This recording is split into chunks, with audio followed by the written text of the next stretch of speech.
Olá, estamos aqui para mais um episódio diário nessa nossa querida comunhão, com um tema hoje, vacinas da alma. É uma mensagem ditada pelo Espírito André Luiz. Vamos para a nossa vinheta e eu convido vocês já estarem aqui conosco para ver a reflexão de hoje, o que André Luiz tem nos dizer.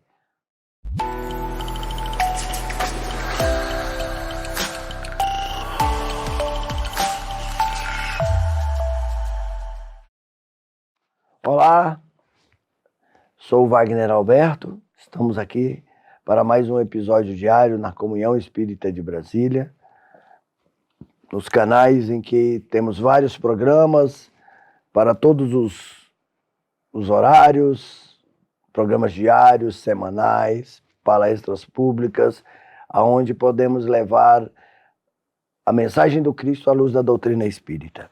E nessa mensagem de hoje, Vacinas da Alma, ditadas pelo Espírito André Luiz, desse livro Busca e Acharás, psicografado por Chico Xavier, ditado pelos Espíritos Emmanuel e André Luiz. Vamos ver o que André Luiz, aqui nesse caso, tem a nos dizer. Das vacinas da alma, né? Nós temos as vacinas do corpo e agora vamos ouvir falar das vacinas da alma, que faz trabalhar nossos pensamentos, nos mantém equilibrado. E ele diz, não permita que o seu modo de falar se transforme em agressão. Muitas vezes, eu tinha um amigo que quando ele falava, parecia que ele estava sempre agredindo, falando, mas era um jeito dele, era a forma dele falar. Ele era assim muito ríspido com as palavras, né? Então, temos que aprender a controlar esses pensamentos e essas atitudes, porque muitas vezes nós falamos sem pensar, né? E nesse falando sem pensar, terminamos magoando alguém que nos ama e que nós também amamos e nem queríamos magoar. Então ele diz, quando alguém nos solicite repetir nomes ou frases, atendamos a isso, pacientemente, sem alterar a própria voz. Ao falar, evite comentários ou imagens contrárias ao bem, longe de qualquer interesse para quem ouve. Quer dizer, hoje nós temos muito isso, né? Um dia desse eu estava conversando com a minha filha e ela me perguntou, você está nervoso, papai? Eu falei assim, não. Ela falou assim, da forma como você está falando, parece que você está nervoso. E eu estava repreendendo ela por causa de uma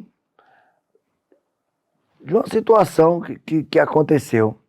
Mas só que eu não queria ser agressivo com ela, mas eu estava sendo. Porque quando aqueles pensamentos começam a entrar na sua cabeça e você começa a falar sem pensar, você começa agredindo, né? Ameaça muitas vezes, né? A pessoa se sente acuada, né? Minha avó falava muito isso.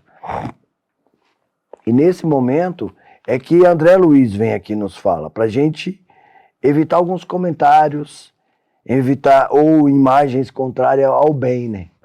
Você está falando ali pelo bem da pessoa, muitas vezes, principalmente quando é filho, porque antes dos 18 anos a gente tem que dirigi-los, né? Temos que orientá-los, sabendo que ele é um espírito totalmente individual, em que ele é um espírito que ele vai seguir a caminhada dele, mas cabe nós, na infância dele, orientá-lo pelo melhor caminho. E André Luiz diz aqui, ó, desprimorar os outros é mesmo que desprimorarmos-nos.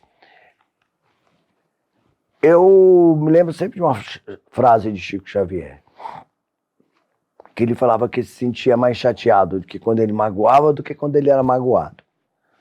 Por quê? É igual o André Luiz fala aqui, quando eu vou desprimorar alguém, eu tenho a oportunidade de não desprimorar, de não maltratar. Eu tenho a oportunidade de fazer o melhor para aquela pessoa. Mas naquele momento eu escolhi maltratá-lo, humilhá-lo. E foi uma escolha minha. Agora, quando eu sou maltratado ou humilhado, sou desprimorado, eu não tive opção. Então, por isso que quando eu magoo, eu tenho que me sentir muito pior, porque foi uma opção minha. E Santo Agostinho nos chama ao alerta. Chegar ao final do dia e fazer a autoanálise, né? E nessa autoanálise eu vou sempre buscar quem que eu magoei hoje, quem que eu maltratei, e também buscar quem que eu fiz o bem, aonde que eu fui bom, para melhorar mais ainda amanhã. E ele fala, atacar alguém será destruir hoje o nosso provável benfeitor de amanhã. Quer dizer, é um amigo que você está perdendo, né? Quando você maltrata alguém, aquela pessoa não vai querer mais conviver com você muitas vezes. A não ser que eles tenham uma alma muito elevada. Porque ninguém consegue ficar sendo ali maltratado e convivendo. É igual marido e mulher. Uma hora vai ter o rompimento. Ou o homem ou a mulher, de tanto um maltratar o outro. Não adianta. A planta, se eu não for lá e molhar ela, regar, adubar e cuidar, ela vai estar sempre bela ali para enfeitar o meu jardim. Mas se eu esquecer dela, não jogar água, não adubar, não ir lá podar, ela vai um dia morrer. Ela não vai estar mais ali enfeitando o meu jardim. Então, por isso que ele fala, provável benfeitor amanhã. Benfeitor é o seu amigo que está ali te aconselhando, te trazendo bons pensamentos.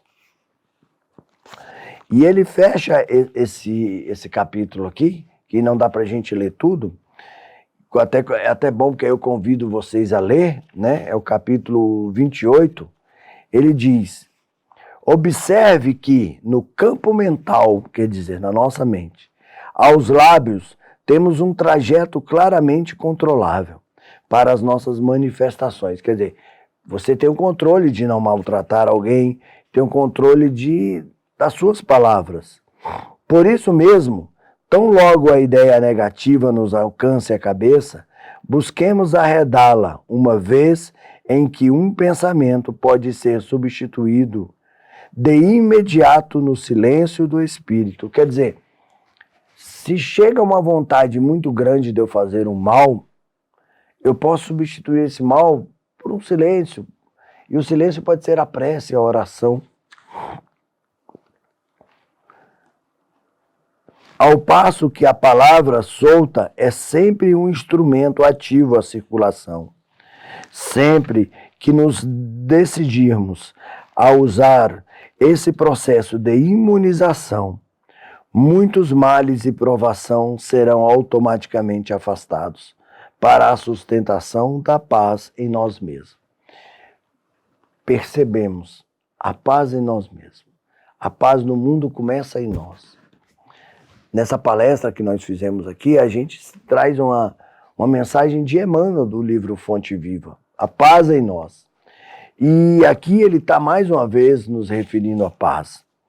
Né? Sempre que decidimos ter essa vacina dos bons pensamentos, do equilíbrio, Joana de Anjos fala que muitas vezes é melhor nos mantermos em silêncio diante do próximo do que uma palavra agressiva. Se a pessoa chega cheio de raiva para você, discutindo, falando, e você consegue se manter em silêncio, ali você já rompeu a discussão. Então, meu irmão, que possamos, meus irmãos e minhas irmãs, que possamos ser essa paz em nós. Que a paz do mundo comece em nós. A paz na nossa casa comece em nós. A paz no nosso ambiente de trabalho comece em nós. E que possamos ter essa vacina da paz, vacina da alma. É essa reflexão que queríamos deixar hoje aqui nesse item, que tanto nos chamou a reflexão nas vacinas da alma. Até o próximo episódio diário. Não esqueçam de deixar as suas notificações, de ativar as suas notificações, deixar os seus comentários, compartilhe a nossa página, siga-nos para que possamos continuar levando o Evangelho a todos os cantos que alcançamos. Até o próximo episódio diário. Que a paz do Cristo esteja em vossos corações. Muito obrigado. Tchau, tchau.